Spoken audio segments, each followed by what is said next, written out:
ప్రతి ఏడాదిలానే ఈ ఏడాది గణతంత్ర దినోత్సవాన్ని పురస్కరించుకుని కేంద్ర ప్రభుత్వం పద్మ అవార్డులను ప్రకటించింది. ఈసారి 132 మందిని పద్మ అవార్డులు వరించనున్నాయి. అందులో 110 పద్మశ్రీ అవార్డులు కాగా 17 పద్మభూషణ్, 5 పద్మ విభూషణ్లు అందుకుంటున్నారు. వీరిలో సినీ ప్రముఖులు కూడా ఉన్నారు. మరి సినిమా ఇండస్ట్రీలో పద్మ అవార్డులు ఎవరెవరిని వరించాయో తెలుసుకుందాం. తెలుగు చిత్ర పరిశ్రమ అనే పేరు వినగానే గుర్తుకొచ్చే అతి కొద్ది పేర్లలో మెగాస్టార్ చిరంజీవి పేరు గుర్తుకొస్తుంది. ఇప్పటికే 2006లో మెగాస్టార్ కు పద్మభూషణ్ వరించగా ఇప్పుడు 2024లో పద్మ విభూషణ్ పురస్కారానికి ఎంపికయ్యారు. ఈ విషయంపై మెగాస్టార్ స్పందించారు. తనకెంతో సంతోషంగా ఉందని చెప్పుకొచ్చారు. After hearing this news, I became speechless. I'm really overwhelmed. I'm humbled and grateful for this honor. It's only the unconditional and invaluable love of the people, audiences, my fans, my blood brothers and blood sisters that allowed me to reach here. I owe my life and this moment to you. I always try to express my gratitude in ways that I can, though I know I can never do enough. On screen, the last 45 years of my film career, I have tried to entertain you to the best of my abilities. And off screen, I try to help the needy by taking up relevant social and humanitarian causes from time to time.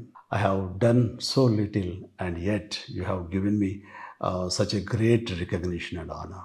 I always remain indebted to you for your love and support. On this occasion, I would like to thank the Government of India and the Honorable Prime Minister Shri Narendra Modi ji for bestowing on me this coveted Padma Vibhushan. Thank you. Thank you one and all. జై హింద్.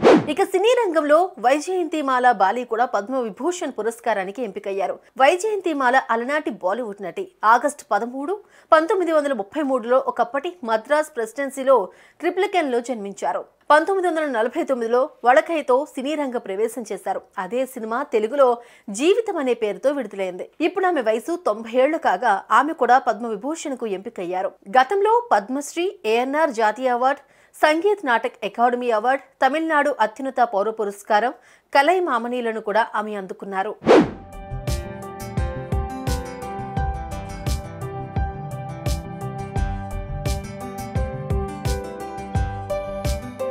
ప్రముఖ బాలీవుడ్ నటుడు మిథున్ చక్రవర్తి పద్మభూషణ్ కు ఎంపికయ్యారు. తనదైన dance తో ప్రేక్షకులకు ఉర్రూతలూగించిన ఈయన పశ్చిమ బెంగాల్లోని కోల్కతాలో 1950లో జన్మించారు.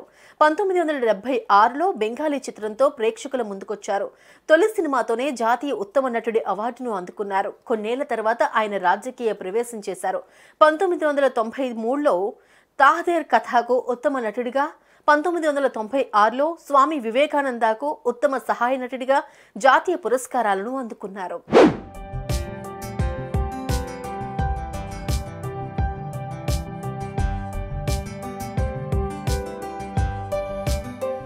ఇక స్వర్గీయ విజయకాంత్ కూడా పద్మభూషణ్ అందుకున్నారు. ఆయన తదనంతరం ఈ అవార్డు ఆయన్ను వరించింది. 27 ఏళ్ల వయసులో విజయకాంత్ సినీ రంగ ప్రవేశం చేశారు. అప్పటి నుంచి 2015 వరకు నిర్విరామంగా నటించారు. విజయకాంత్ అనే పేరు కన్నా కెప్టెన్ అనే పేరుతో ఆయన సుపరిచితులయ్యారు. 2005లో డిఎండికే పార్టీని స్థాపించారు. 2006, 2011 తమిళనాడు అసెంబ్లీ ఎన్నికల్లో పోటీ చేసి గెలిచారు. గతేడాది డిసెంబర్ 28న అనారోగ్యంతో కన్నుమూశారు.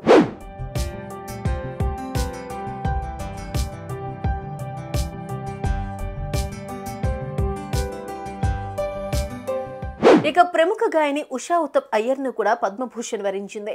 1947 నవంబర్ 7 బొంబాయిలో ఆమె జన్మించారు. పాప్ గాయనిగా పేరు పొందిన ఈమె గాత్రానికి ఎవరైనా ఫిదా కావాల్సిందే. కుటుంబానికి మొత్తం మ్యూజిక్ పై అవగాహన ఉండడంతో ఆమె కూడా అటువైపు ప్రయాణం సాగించారు.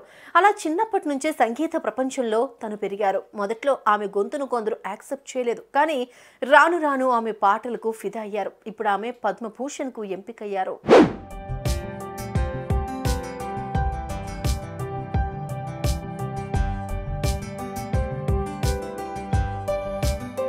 ఇక మహారాష్ట్రకు చెందిన 83 ఏళ్ల సంగీత దర్శకుడు ప్యార్లాల్ రామ్ ప్రసాద్ శర్మకు కూడా పద్మభూషణ్ను ప్రకటించింది కేంద్రం.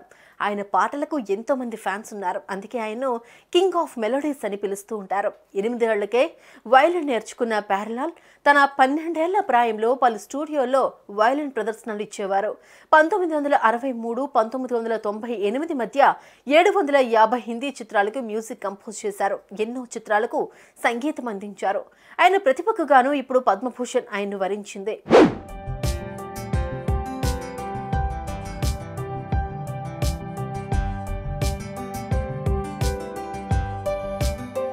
సినీ ప్రముఖుల విషయానికి వస్తే వీరికి పద్మ అవార్డులు వరించాయి. వారు చిత్ర పరిశ్రమకు చేసిన సేవలు అలానే సామాజిక సేవల కారణంగా ఈ అవార్డులను అందుకున్నారు.